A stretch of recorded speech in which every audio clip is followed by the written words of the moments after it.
Hello guys, this is டே 18. மார்னிங்கே இந்த டே ஃபுல்லாமே பிளான் பண்ணிட்டு ஸ்கின் கேரும் பண்ணிட்டு டைரெக்டாக பிரேக்ஃபாஸ்ட் போயிட்டேன். ரொம்ப நாளுக்கு அப்புறம் எனக்கு பாட்காஸ்ட் பார்க்கலான்னு தோணுச்சு. அப்படி நான் பார்த்தது தான் Mamba mentality by Gopi பிரையாண்ட்.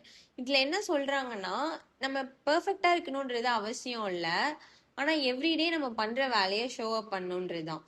Even நம்ம டயர்டா இருந்தாலும் ஸ்ட்ரெஸ்ஸா இருந்தாலும் அன்மோட்டிவேட்டடா இருக்கும்போதும் நம்ம ஷோ அப் பண்ணணும். அண்ட் சூசிங் க்ரோத் ஓவர் கம்ஃபர்ட்ன்றது தான் இந்த பாட்காஸ்ட்ல இருந்து நான் கத்துக்கிட்டது.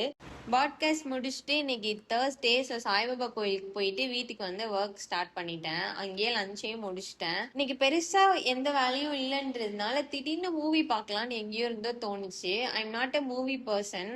ஆனாலும் நிறைய இடத்துல ஜெர்சி மூவி பார்க்கலான்னு தேடினேன், ஆனா எங்கேயுமே கிடைக்கல.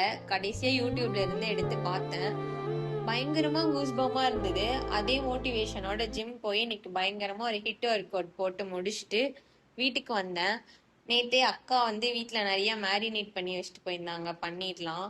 அதையும் எடுத்து சாப்பிட்டுட்டு நேற்று வீடு கிளீன் பண்ணேன். இன்னைக்கு ஃப்ரிட்ஜும் சேர்த்து கிளீன் பண்ணுவோம். நான் அதையும் கிளீன் பண்ணிட்டு இன்னைக்கான புக் டார்கெட்டையும் முடிச்சுட்டு டேயை முடிச்சிட்டேன்.